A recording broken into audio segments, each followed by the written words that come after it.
where you are. Now you can see sound, and you know how to label every note and interval. So in this lesson, we'll look closely at what all the colors, letter names, and scale degrees reveal. And what you'll find might surprise you, because in these patterns, you'll discover the fundamental relationships that bind all the pitches together. And these relationships are what music is all about. What you will learn in this lesson. Here's a quick preview of what we'll cover in lesson 3. You'll see that the colors show more than just specific notes and the intervals between them. They also highlight the relationships that exist between all pitches. You'll gain even greater insight into the symbols musicians use to label different scale degrees. With the help of color, you'll see that the notes have a life of their own, and you'll find that some notes in a key share stronger connections than others. Finally, you'll discover the underlying energy that makes music such a powerful and compelling art form, which you'll then harness throughout this course. To see what I mean, jump in already. There's so much to see and do, so let's do this. Notes, intervals, and relationships. In lesson 2, you learned all about notes and intervals, right? How each note is labeled with a letter name, while every interval is marked by a number or scale degree, like this. And you saw that once you get the hang of these symbols, you can really talk about music, because these letters and numbers form the basic vocabulary of musicians. They're what we use to describe the various patterns in music, so you need to know how they work, and with practice, you can definitely learn. In fact, you can become so fluent with these terms that you might begin to blend them as you speak, going back and forth between the note names and scale degrees to describe a given pattern. For example, you might say something like this to describe this sequence in the key of C. Play the C note first, then move up to 5, then back down to E before playing 1 again. Do you see what happened there? By mixing the labels like this, the result was a hybrid of alphanumeric terms, C, 5, E, 1. Which definitely sounds odd at first. Like Spanglish, if you will, the Creole language formed by merging Spanish with English. You know what I mean, right? When someone who's fluent in both languages alternates between them so rapidly that they form their own kind of hodgepodge vocabulary, like this, Spanglish. Cuando vi la rosa, I knew it was una flor divina, tiene un olor hermosa, such a lovely rose. Translation, when I saw the rose, I knew it was a divine flower. It has a beautiful scent, such a lovely rose. To any bystander, this mishmash of words sounds like gibberish, but if you know what they're saying, then the message is clear, that this flower is pretty and fragrant, that's all. So whether you call it a rosa, as they say in Spanish, or a rose, as in English, it's the very same thing, and the label you use doesn't change its essence in any way. This is what Shakespeare meant when he wrote that a rose by any other name would smell as sweet. Get it? And by extension, the same goes for other flowers too, like the tulip, poppy, buttercup, and so on. These flowers by any other names would also smell as sweet, and together they form a colorful bouquet no matter what you call them. Interesting, right? And what's cool is that the same is true with music. The letter names and scale degrees describe the same underlying pattern, so all of these symbols are interchangeable as well. For example, in the key of C, the C note is 1, D is 2, E is 3, etc. They're just different ways of referring to the same things. So whether you use letters or numbers to describe this pattern, by any other name it will always sound as sweet, you see?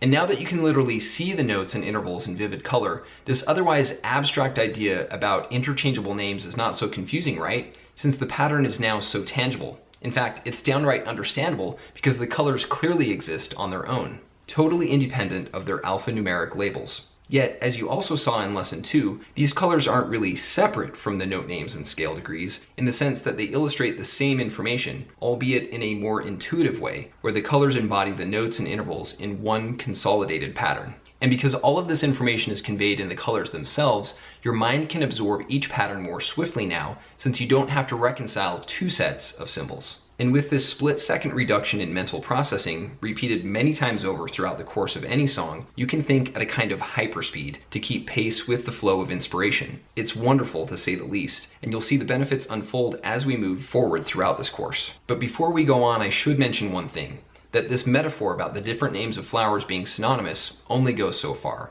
You see, it's not a perfect analogy for one main reason.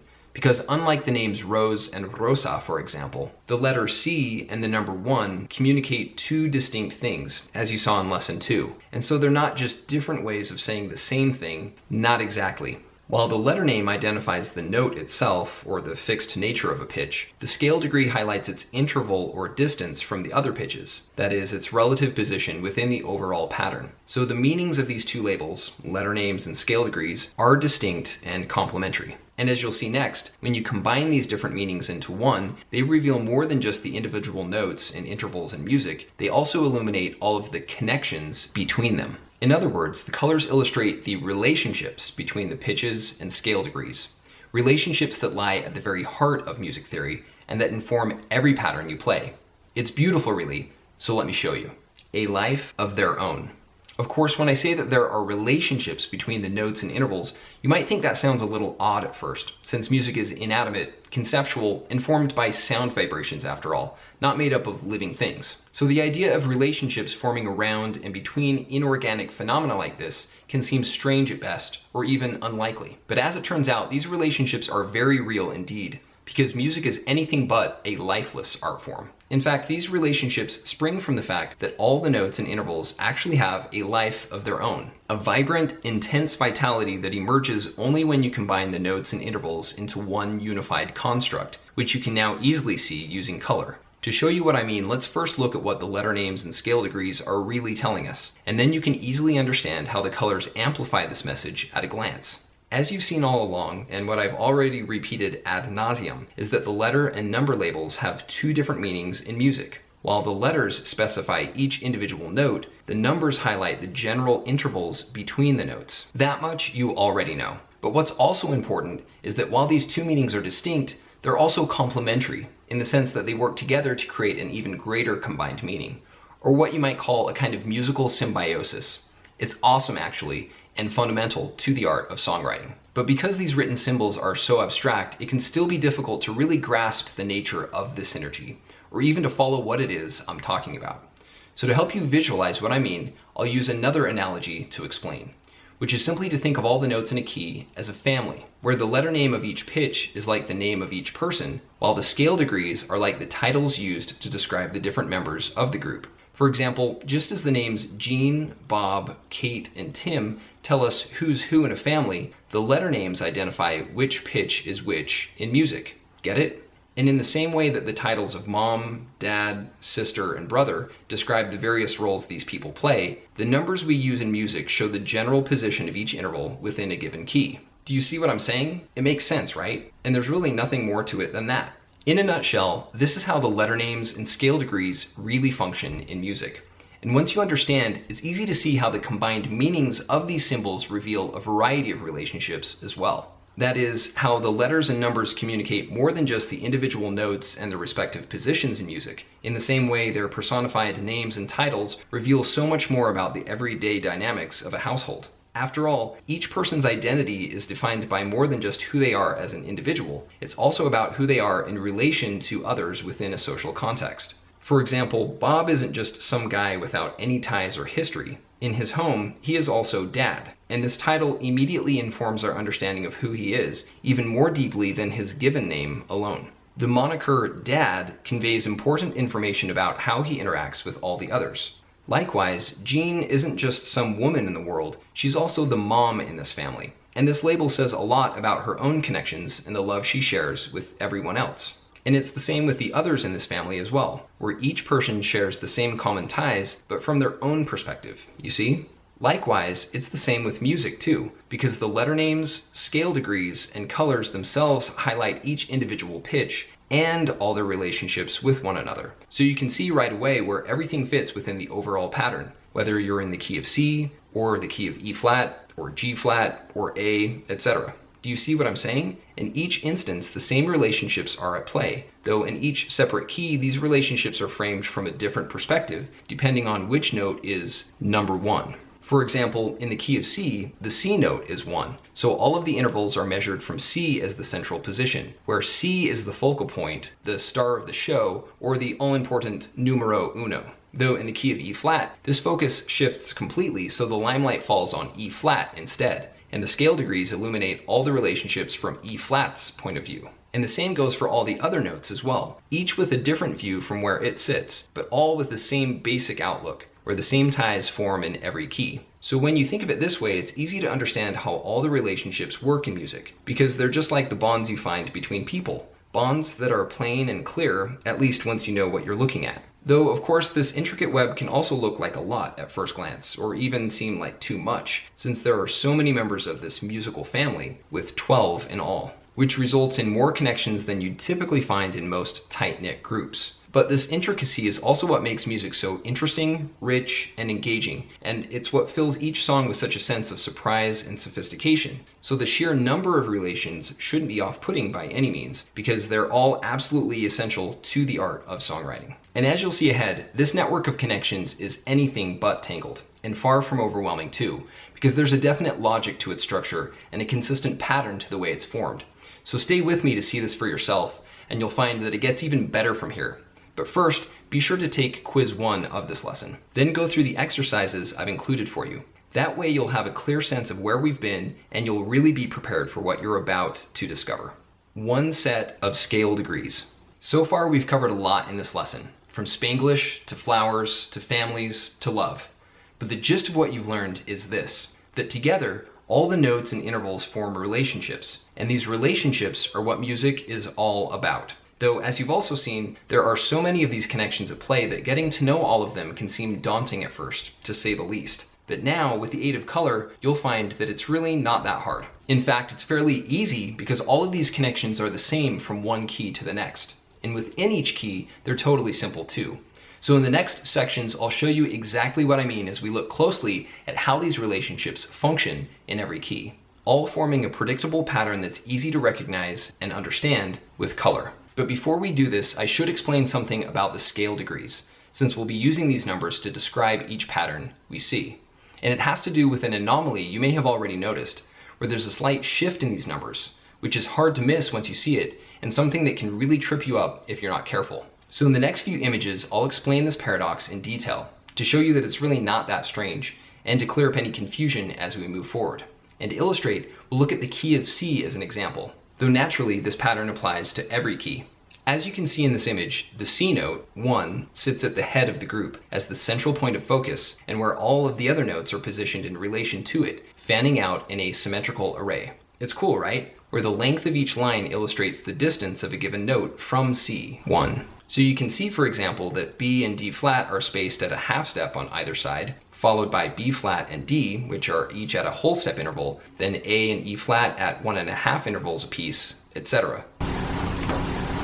This pattern is clear and consistent, you see? Yet when you look closely, there's also something odd about these lines and the numbers they highlight, a kind of quirk in this sequence that doesn't seem to make sense. And that is that some of the higher numbers, like 6 and 7 for example, are physically closer to 1 than some of the lower numbers, like 4 and 5.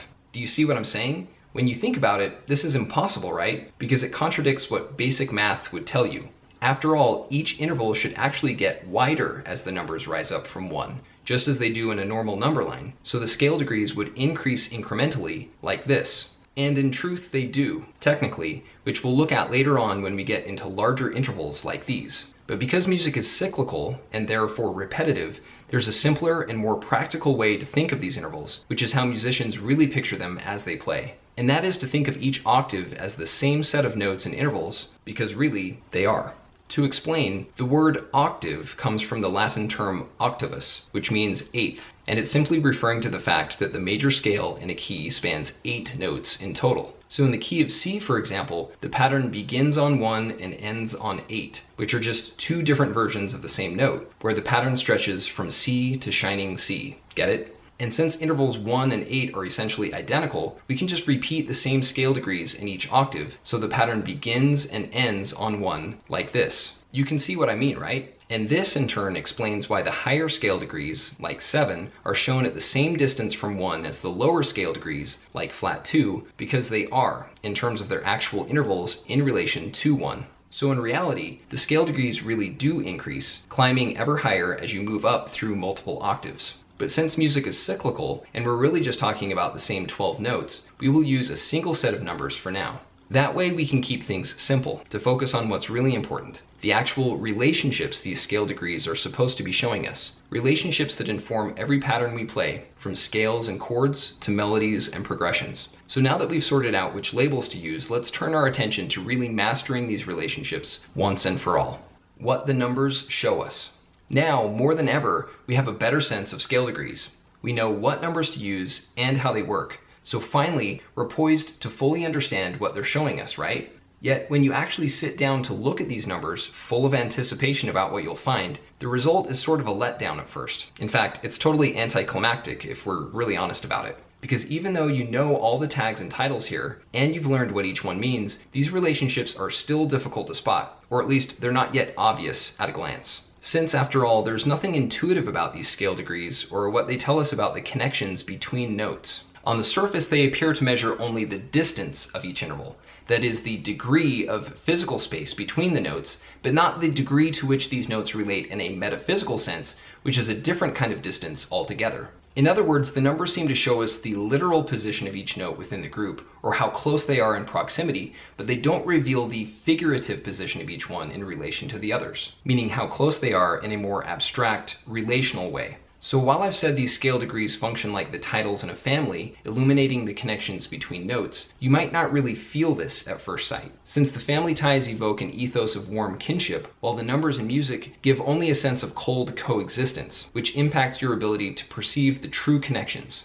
For example, it's not apparent how numbers like 2 and 5 are connected in a key in the same way you inherently recognize the link between a father and son. And no matter how long you stare at intervals 4 and 1, for instance, it's difficult to see anything more than mere mathematical values, which convey nothing as intimate as, say, the bond between a mother and child. Clearly, something is lost in the scale degrees, the sense of life I've described in music, the personalities and interplay between notes that make it all so dynamic. Yet, at its core, music really is about these relationships. Powerful and compelling ties that you can definitely hear, but not quite see using standard written symbols, which obscure the view like an eclipse. So the question is, what can we do? If these numbers communicate quantities, but not qualities, then what are the options? The answer, it turns out, is simple. To tackle this question, we have just 2 steps to take. First, we need to clarify the real definition of a relationship, because the solution is found in the word's meaning itself. And second, we have to identify symbols that truly meet this definition. That is, symbols that transcend the inherent limitations of numbers and show us what we really need to see. So let's go through these steps next, and as we do, we'll really start to get somewhere. The nature of relationships.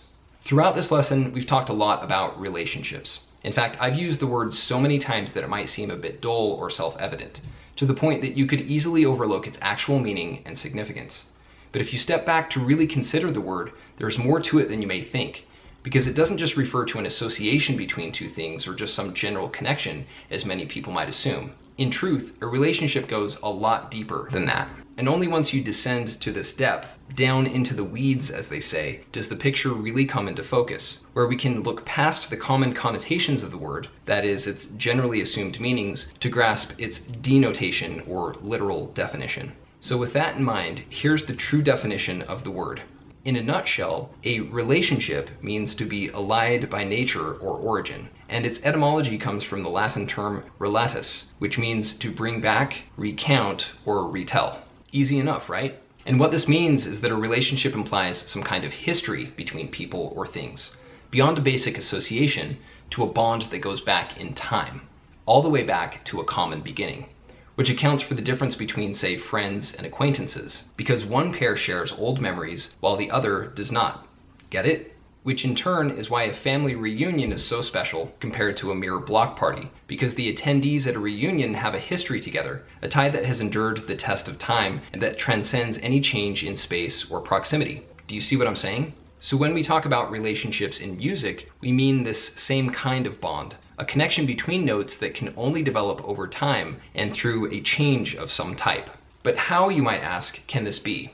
If the notes essentially are what they are, then how can they change over time? And what kind of history could they possibly share? Not only that, but if the scale degrees don't tell us the story, then how on earth could we ever find out anyway? These are all good questions, of course, and it's true. Even if there is evidence of change in the notes, it's not apparent in the numbers, or for that matter, in the letter names either. Neither set of symbols is what we need, because both of them are impotent, literally in that both are hopelessly abstract, sterile, and incapable of illustrating the energy that's alive within the notes. So there has to be a better way to visualize this energy, to see these relationships which lie at the very heart of music, and that infuse it with a sense of feeling and force. And by now, you know the answer, that there really is a better way to picture these connections, which is to use color to symbolize these bonds and the story that shapes them. The same 12 colors we've been looking at all along, which happen to be perfect for telling the story of change, and far superior to any note names or scale degrees. So next, we'll let the colors guide the way, visually tracing each step in the process, while the letters and numbers simply narrate the action that unfolds. And as you will find, all of these relationships are already right there in front of us, hiding out in plain sight. A story of change and connection. Johnny Cash once said that every song tells a story, and it's true. Whether it's a tune about joy or pain, or hopes and fears, or good times, bad times, in the words of Led Zeppelin, each one tells a tale with its own unique narrative. Which is cool, right? And why music is so interesting, because it's such a versatile art form, capable of expressing the full range of human experience, with or without words, which is wonderful. And in later lessons, we'll look in detail at how songwriters craft great stories, all using the essential elements of music so you can compose your own songs too. But in this lesson, when I talk about the story of music, I mean something else. And it's not the narrative of any individual song or the theme of a single composition. Instead, what I mean is the story of how musical notes relate themselves. The story behind every story, if you will, or the background that all notes share, which is what makes every song so compelling in the first place. So to explain, let me show you the story in pictures, using the key of C as an example. And in the process, we'll look at things from the perspective of note C specifically, or scale degree 1, which is the focal point or star of the show, as you already know. And as you'll see, it's a classic story that develops like a 3-act play, with a theme of love, loss, and liberty. Act 1, love. In the beginning, C, red, was a happy note. Comfortable and content, it lived a simple life surrounded by its closest relatives in the circle of fifths. Snug as a bug, each note was perfectly at home, all cozy and tight, cuddled up in a cluster of love. And for C, it was a lovely time. Nestled between F, purple-red, and G, red-orange, it felt so tranquil and whole. With its kin within reach, all was right with the world, in a Shangri-La that seemed eternal and incapable of change. But then something did change. In a sudden and literal twist, the circle of fifths was rearranged into the chromatic scale, ejecting C from its home and uprooting all of the other notes in the process, so that each note was thrown into a new position. And just like that, the entire group was displaced, fragmented by the upheaval, so that C was left in a daze of unexpected loss, wondering if it would ever make its way back home again. Act 2, loss. Within the chromatic scale, C found itself in a completely foreign environment. Like a stranger in a strange land, it had switched places with its polar opposite and complementary color, G flat, green. Which meant that C had come to reside in G flat's old home, flanked by new and unfamiliar neighbors, while G flat sat where C once was, ensconced by C's own kin. And as a result, each note was stuck in a kind of bizarro world that was as far from home as possible. You see? So as C looked out across the void, its homeland seemed like a world away, all within sight but well beyond reach, which was maddening. And even worse, it was now inhabited by an imposter who couldn't be more different than C. The green G flat who had taken up residence between F and G, which left C feeling shunned and dejected as it sat surrounded by strangers, B and D flat, instead. Foreign hosts who weren't very welcoming either, since they had more in common with G flat and who probably wished G flat was still there instead of C. And then suddenly, it all made sense. If C felt lost and homesick, then G flat must feel that way too, since both notes were in the same bind. C wasn't the only one who resented the situation. G flat had been relocated too, so the feeling was mutual as neither note had wanted to swap, which was like a revelation to C who had lived such an insulated life before, never having thought of things from another's perspective. But with this insight came an expanding awareness of the whole dilemma, and an empathy for all the other notes as well. Because C also realized that every note had been displaced in the Great Rotation, an event that had affected everyone equally, causing each note to switch with its opposite so that all were spread out and far from home. And as a result, everyone in the group must be feeling the same way. anxious to get back for their own personal reunions, since distance only makes the heart grow fonder, as they say, even for a bunch of outcasts. So while this new pattern seemed totally scrambled, it was more than just a mix of strangers and acquaintances. Some of the nearby notes in the chromatic scale had some family in common, and others were old friends of friends feeling homesick too. Like D, orange for example, who missed G, red-orange, as much as C did, along with E, yellow, who yearned to be with A, orange-yellow, just like D.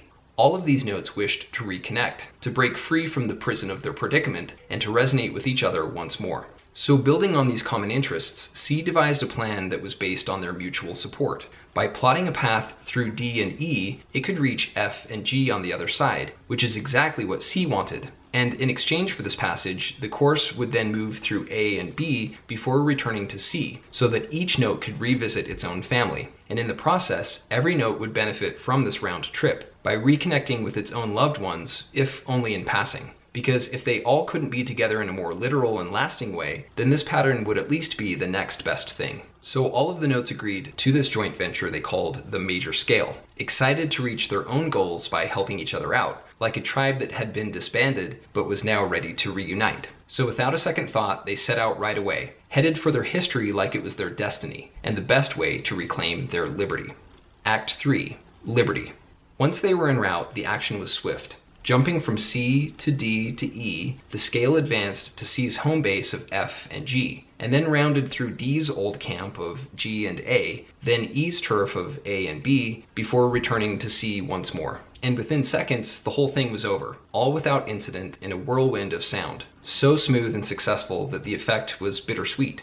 On the one hand, it was bitter because the reunion was so brief and not a full recreation of the Circle of Fifths, but only a fleeting tribute to the past. Though on the other hand, it was sweet because it felt so good, because at each step, the notes had resonated with a kind of freedom, as if they were all in their element once more. In fact, the scale sounded like it was music to the ears, literally. But even better, this process showed C how strong and resourceful it could be as it became more confident, capable of connecting with its closest friends from time to time, while forging new bonds with the other notes as well, all working together to create new experiences and stories. And while it learned that notes like F and G will always hold a special place in its heart, C also formed even more ties that make for a richer life of relationships, expanding its network of friends to include other notes that are supportive and empowering too, which helped C achieve an even greater liberty than expected. Do you see what I mean? And ultimately, what all of the notes realized is that the love found in the Circle of Fifths lives on, that the bonds between notes continue, and that the chromatic scale and major scale still resonate with this energy, albeit in an altered state. Indeed, every pattern is simply a different incarnation of the Circle of Fifths, so the notes in each share the same old ties no matter how they might be arranged. Only now, in the chromatic scale, each note is compelled to reach out in order to connect with the others, which elevates the importance of intervals and creates a more interesting and vibrant environment, since movement is required to make music. In fact, every note is now more free than it ever was in the Circle of Fifths, because each is now motivated to get out there and mingle, since life really does begin once you get outside your comfort zone, as all the notes learned. And though the Great Rotation presented a challenge, it was anything but a calamity, since the change was a chance for growth, requiring effort from each note to respond to the pull that draws them all together. And next, we'll explore this natural affinity in more detail to really make sense of how it works. Metaphysical gravity. As you just saw, the story of music is a classic tale of transformation, and in more ways than one. Obviously, it's a story of change between patterns, where the Circle of Fifths is rearranged into the chromatic scale, so that all 12 notes are shuffled to form a different sequence altogether, which is important because these patterns are absolutely essential. But it's also a story about the transformation of the notes themselves, and that each one really comes of age in the process, by finding its own identity in the face of a challenge and overcoming obstacles through the friendships it forms. So deep down, it's really a story about change and connection, and the relationships that exist between notes. Which of course is a theme we all can relate to as people, since we all learn to leave the nest, as they say, to eventually make our own way in the world. Removed from the past, but filled with those memories and emotions as we go on to build new friendships along the way. Get it? Which makes the story of music autobiographical in a way. So if you didn't know this story, you could easily get stuck, lost in a fog of amnesia, if you will, ignorant of your own origin and blind to your own motivations. which would make even the most basic things seem random and keep you from boldly embracing the world around you so you could really strike out on your own. Which is why I'm emphasizing this point so much here, because this awareness is critical. So once you really understand this story, you'll gain the confidence you need to write your own songs and to tell your own new stories that build on these basic relationships. And as you've already seen, these relationships aren't based on physical proximity per se, but much deeper connections instead, which are imprinted into the notes themselves. Bonds of love and loyalty that transcend space and time. Ties that exert a kind of pull on the notes, drawing them together as if under the force of gravity. Indeed, as Buckminster Fuller once said, love is metaphysical gravity, which is just as true in music as it is in life, where the attraction at play is palpable, ultimately pulling all the notes into the same powerful system, compelled by an energy that you can sense too, since it resonates through your being as well. Do you see what I'm saying? And as a result, you too can connect with the notes, drawn by the same gravity and pulled into their world, so that you're not just an observer peering in, but are fully immersed in the action, capable of truly interacting with the notes to influence the sounds they make. Because essentially there is no distinction between the realm of music and our own. They are one and the same reality. So in this way, songwriting is both a personal and social experience because you're never really alone in the process, since the notes are like your friends. Which may sound a bit woo-woo, of course, or just plain nuts. Yet all the best songwriters understand this intuitively and use it to their advantage. So next, we'll look in even more detail at these relationships to explore the variety of intervals at play and the labels we use to describe them for you to use in your own music. A variety of bonds. It may seem strange, but the notes really are your friends, your allies in the art of music, your partners at play, or at least you can think of them that way. Not as imaginary or invisible friends, of course, but as actual objects that exist, that interact with each other, and that connect with you as well. And now that you can actually see them in color, it's easy to trace these connections, because you're essentially putting a face to the name of each note to see each as an individual and how they're all positioned within the group. And what's clear is that this group is a definite mix of both friends and strangers, all intermingled to form an assortment of close and loose ties. Which is why it's also fun to play in the first place, right? Because this pattern requires movement to make music, as you leap from one note to the next, fully engaged in the process. But while this arrangement of notes is useful and even impressive, it can also be imposing with so many moving parts. So to make more sense of things, the next step is to apply scale degrees to this pattern to label each interval of the chromatic scale in order to analyze the relationships between them, like this. And now that you know the backstory of each note, the numbers will actually have significance, so they can provide even more insight into what you're seeing. For example, in the key of C, it's now clear that these labels highlight the major scale, where numbers 1 through 7 align with C's closest friends and relatives.